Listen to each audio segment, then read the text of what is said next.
جو ہے نا ہم کہتے ہیں نا social work is a problem solving process, یعنی ہم ایک فرد کو اس قابل بناتے ہیں کہ وہ خود اپنی مدد کر امپاور سکے، کر دیتے ہیں، امپاور کرتے ہیں اور اس کو اس کے اندر کرتے ہیں. تو وہ ماڈل ہمارے معاشرے میں پریکٹس نہیں ہو رہا. ہم چیریٹی بہت کرتے ہیں، ہم خیرات بہت کرتے ہیں، بہت اچھی بات ہے، لیکن ہم نے ایک ڈپینڈنٹ سوسائٹی نہیں بنانی.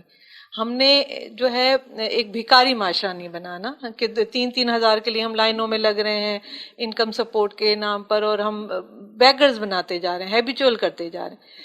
تو جہاں کفالت کی ضرورت ہے وہاں کفالت کرنی ہے، اور ہم کہتے بھی ہیں کہ کفالت سے خود کفالت کا سفر ہے، اور جہاں ان کو پھر گریجولی اپ گریڈ کرتے کرتے ہیں ان کو ہم نے خود کفالت تک لانا ہے، اپنے پیر پہ کھڑا کرنا ہے. اور چیریٹی ود رسپانسبلٹی کا کانسیپٹ آپ دیتے ہیں کہ وہ رسپانسبلٹی کے ساتھ چیریٹی کی جائے، جس سے کہ سلسلہ جو ہے وہ آگے چل پڑے انڈیپینڈنٹ ہونے کا. جی جی ہم نے اس کا کانسیپٹ لیا مواخات مدینہ سے. جیسے وہاں ایک فرد کو ایک فرد کا بھائی بنا دیا، یعنی جو دے رہا وہ بھی احسان نہیں کر رہا، وہ بھی اپنی ذمہ داری پورا کر رہا ہے، اور جو لے رہا اس کی بھی سیلف رسپیکٹ جو ہے نا ہم ہرٹ نہیں کر رہے. تو یوں ہوتا ہے. تو ہم نے اس کو نظام کفالت کا نام دیا ہے، جس کو ہم نے مواخات سے اخذ کیا ہے. تو کوئی بھی ہم پوری ویریفیکیشن کر کے ٹیکنیکلی ان کے ہوم وزٹ ہیں، ان کے ساتھ سیشن ہے، ان کو کر کے پھر ایک کیس کو سلیکٹ کرتے ہیں کہ اس کو ابھی ہم نے کفالت پہ ڈالنا ہے. یتیم بچہ ہے، چائلڈ لیبر ہے، کوئی بیوہ خاتون ہے، کوئی بزرگ ہے، کوئی معذور ہے جن کے گھر کوئی مرد یا کوئی ایسا فرد نہیں ہے جو ان کی کفالت کر سکے، ان کو پھر ہم کفالت پہ ڈالتے ہیں. پھر دیکھتے ہیں کہ جیسے جیسے بہتری ان کا، اس میں بھی ہماری 3 طرح کی سپورٹ ہوتی ہے. میڈیکل سپورٹ ہے، راشن سپورٹ ہے، ایجوکیشنل سپورٹ ہے. تو کتنے ہی بچے ہیں جو اب ماشاءاللہ بی ایس سی کر چکے ہیں، بی ایس کر چکے ہیں، اعلیٰ ڈگریاں لے چکے ہیں نا.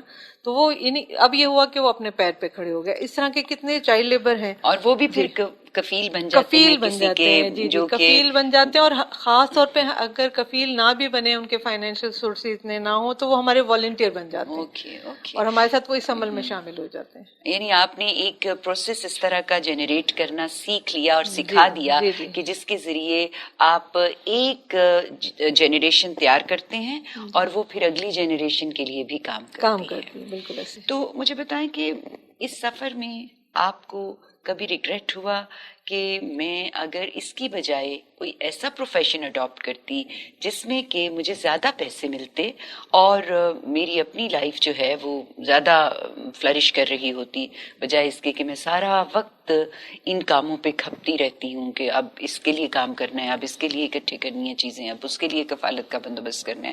کیونکہ میں دیکھتی ہوں کہ آپ بہت زیادہ لوگوں کو میڈیا پہ بھی بتاتی رہتی ہیں اب اس کو ضرورت ہے، اب اس کو ضرورت ہے. تو یہ کافی ٹائم ٹیکنگ اور رادر پینس ٹیکنگ کام ہے کہ آپ تھک جاتے ہیں. تو آپ کو احساس نہیں ہوتا کہ میں کچھ اور کرتی تو بہتر رہتی؟ دیکھیں دنیا جو ہے نا، دنیا وہ کہتے ہیں نا کہ ایسی چیز ہے کہ اگر اس کی آپ کو طلب آ جائے اور تو بڑھتی جاتی، چلغوزی کی طرح نہ نیت بھرتی ہے نہ پیٹ بھرتا ہے. لیکن آپ کو سمجھ آ جائے. میں نے بہت ارلی ایج میں، جیسے میں نے آپ کو بتایا، کہ مجھے یہ سمجھ دے دی اللہ نے نا. تو مجھے اگر طلب ہوتی ہے تو صرف یہ ہوتی ہے کہ میں کام کو کیسے بڑھاؤں نا. نہیں، ایک طرح سے اللہ نے وہ دل میں اتنا استغنا ڈال دیا کہ میں سیلف لیس ہو گئی ہوں نا. تو ذات کے لیے جو بھی وقت ہے نا، پھر جیسے کہ میں نے آپ کو بتایا تھا کہ مجھے ملٹیپل اسکلیروسس ہے. تو اس میں بھی مجھے 2004 میں ڈاکٹر نے کہہ دیا تھا کہ آپ کے پاس بہت کم وقت ہے نا. تو اب یہ ہوتا ہے نا کہ ہم یہ سوچتے ہیں کہ کم وقت ہے تو ہم کیا کریں، ہم دنیا کما لیں. تو اس چیز نے بھی، یعنی وہی چیز آپ کی ویکنس ہوتی ہے، لیکن آپ اسی ویکنس کو اگر اسٹرینتھ بنا دیں. تو مجھے لگا کہ ٹائم کم ہے، تو مجھے لگا کہ مجھے بہت زیادہ سارا کام کر دینا، ایسا کام کرنا ہے جو میرے بعد بھی رہے نا. تو اس نے مجھے اسپیڈ اپ کر دیا.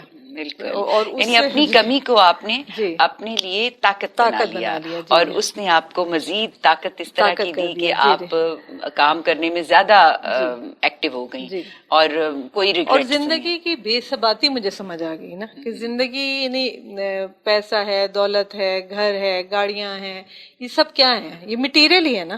یعنی آپ کی زندگی کو گزارنے کے لوازمات ہیں. تو رہنا تو انسان نے وہی ہے، کھانا تو وہی ہے.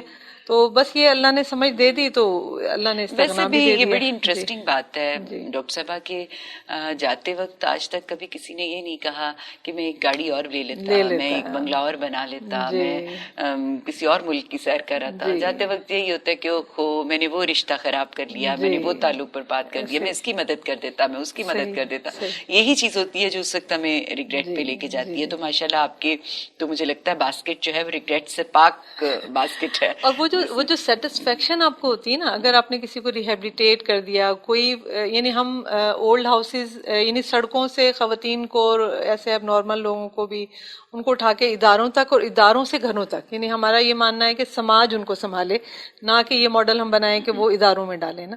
تو جب وہ ایسے لوگ جو کبھی سڑکوں پہ تھیں, کوئی ایسے لوگ آئے کہ مجھے بچے دی گئی یتیم خانے میں کرا دیں, آج وہ اپنے گھروں میں آباد رہ رہے ہیں, تو وہ جو تسکین ملتی ہے نا, وہ جو سکون ملتا ہے نا, اس کا کوئی نعم البدل نہیں. اس میں کوئی شک نہیں کہ ہماری روح کی سرشاری جو ہوتی ہے نا, وہ کسی کو کچھ دے کے ملتی ہے, کبھی کچھ لے کے نہیں ملتی. اور جس نے اپنی روح کو سرشار کر لیا, اس نے اپنی تیاری کر لی اپنی آگ لے جانے کے لیے, اس میں تو کوئی شک نہیں. اچھا مجھے یہ بتائیں کہ آپ سو فار اپنی سب سے بڑی اچیومنٹ کس کو کہتی ہیں؟ سسٹم دیکھیں, ایک تو یہ ہے نا کہ اب میری کوشش یہی ہے کہ جو والنٹیئرز ہیں, مختلف یونیورسٹی کے بچے ہیں میرے ساتھ, اسٹوڈنٹس ہیں, باہر سے بھی سوسائٹی سے والنٹیئرز ہیں, ہم ایک سسٹم ایسا بنا جائیں, یعنی وہ صرف میری ذات کے ارد گرد نہ ہو, بلکہ ایک ایسا نظام, جیسے میں نے آپ کو کہا کہ کفالت کا نظام ہے, چائلڈ لیبر کے لیے ہم نے اڈاپٹ چائلڈ لیبر ایک کمپین چلائی ہوئی کہ ایک مزدور بچے کو آپ اپنا لیں, اس کی کفالت لے لیں, اور اس کو کچرے کے ڈھیر سے اٹھا کر اور اس کو ایک مقام تک لے کر جائیں نا. تو یہ میں ماڈل سمجھتی ہوں, اور اس میں ٹیکنیکل چیزیں, یعنی وہ عام خیراتی نظام نہ ہو, بلکہ ان کو وہ پورا کا پورا ٹیکنیکلی ان کے ساتھ اویئرنیس سیشن, ہوم وزٹ, ان کا فالو اپ کر کے ان کو ایک مقام تک پہنچایا جائے. تو میں سمجھتی ہوں کہ الحمدللہ بہت زیادہ تو نہیں میں کہہ سکتی کہ اس میں کامیابی ہے, لیکن ہم اس ٹریک پہ چڑھ گئے, وہ سسٹم بناتے جا رہے ہیں. کون کون سے ادارے ہیں جو آپ اس وقت جن کو رن کر رہی ہیں؟ اچھا, اس میں یہ ہے کہ ہمارا شعور ریہیبلیٹیشن کے نام سے ہمارے مختلف شہروں میں اب ہم نے سینٹرز بنانے شروع کیے ہیں. الحمدللہ کراچی میں ہمارا سینٹر ہے, پہلے بھی ایک فیز میں رہا, اب دوبارہ ہم نے اس کو سٹارٹ کیا ہے. اور دینا جہلم میں ایک کنال کا اب ہم نے سینٹر بنا لی, انشاءاللہ اس کی انوگریشن ہوگی.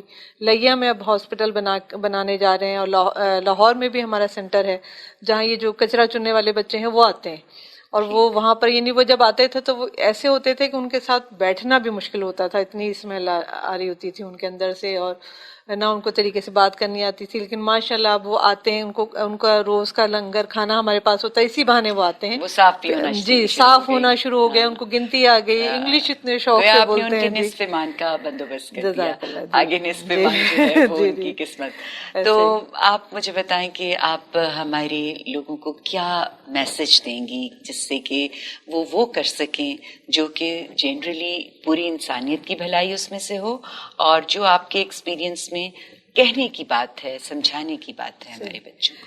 اچھا, زندگی سے اگر جو بھی جتنا بھی میرا نالج ہے, جو بھی میرا ایکسپیرینس ہے, اس میں اگر میں اس کا نچوڑ نکالوں تو میں اگر 2 جملے میں کہوں تو جو ہمیں کرنا ہے, جو ہمارا مقصد یہ ہے کہ ہم اچھے انسان ہو جائیں اور ہم انسانوں کے لیے اچھے ہو جائیں, اور خود بھی اچھے ہو جائیں اور دوسروں کے لیے بھی اچھے ہو جائیں. یعنی صرف اپنے ساری لیے کہانی, یعنی ہر علم کا مقصد, ہر عمل کا مقصد مجھے یہی نظر آتا ہے.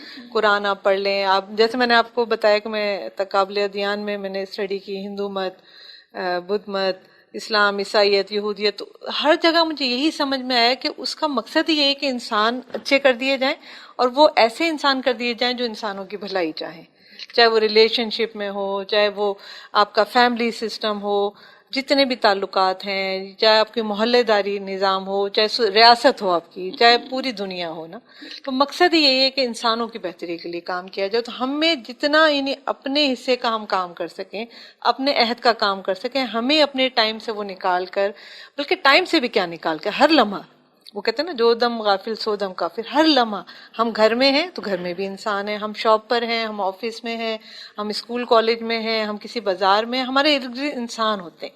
ہم انسانوں کے لیے اچھے ہو جائیں, اور یہ لازم و ملزوم ہے. جو اچھا انسان ہوگا وہ انسانوں کے لیے اچھا ہوگا, اور جو انسانوں کے لیے اچھا ہو جائے گا وہ خود اچھا انسان ہو جائے گا. تو یہ پوری کہانی مجھے لگتا ہے ان 2 جملوں میں مرکوز ہے. اور یہی زندگی کا مقصد ہے, یہی میسج ہے کہ ہم کوشش کریں نا. یہ جو زندگی ہمیں ملی ہے بہت مختصر ہے, تو اس میں ہم کچھ ایسا کر جائیں اور کہ ہم جب جائیں تو ہم پرسکون ہوں نا, اور ہم وہ آپ والی بات کہ ہم پاکیزہ ہو گئے ہوں نا. بہت اچھی بات, بہت صحیح بات آپ نے کہی کہ ہم انسانوں کے لیے اچھے ہو جائیں, اور ہم جب انسانوں کے لیے اچھے ہوں گے تو ہم اپنے لیے اچھے ہو جائیں گے.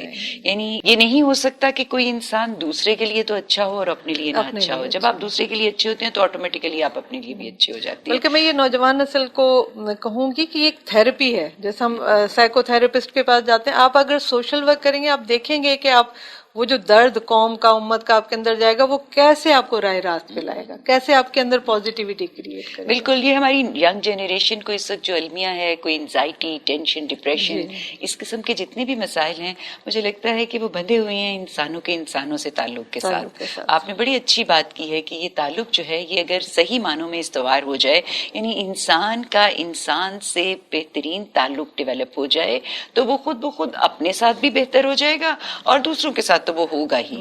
تو ظاہر ہے کہ اس اچھائی کے تصور کے ساتھ کہ انسان کے لیے بھلائی کی جائے, پازیٹیوٹی کی جائے, اس تصور کے ساتھ اگر ایک آدمی زندگی جینا شروع کر دیتا ہے تو اس کی آخرت خود بخود سنورتی جاتی ہے. بہت شکریہ ڈاکٹر صاحبہ, آپ نے ہمیں بہت اچھی پتے کی باتیں بتائیں, اور آپ کی زندگی واقعی مشعل راہ ہے. ہماری نئی جنریشن جو کہ اس وقت مختلف قسم کے کام کرنا چاہتی ہے, ان کو نظر آئے کہ آپ نے زندگی میں سیکھا اور اس کو پریکٹس کیا. تو بہت شکریہ ونس اگین.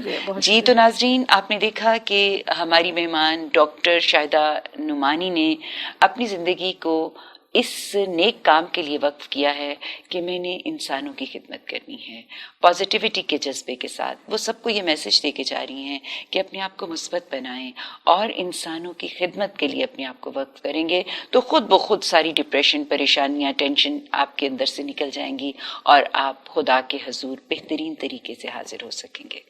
اس پیغام کے ساتھ اجازت چاہوں گی. انشاءاللہ اگلی دفعہ نئے مہمان کے ساتھ حاضر خدمت ہوں گے. تب تک کے لیے اللہ نے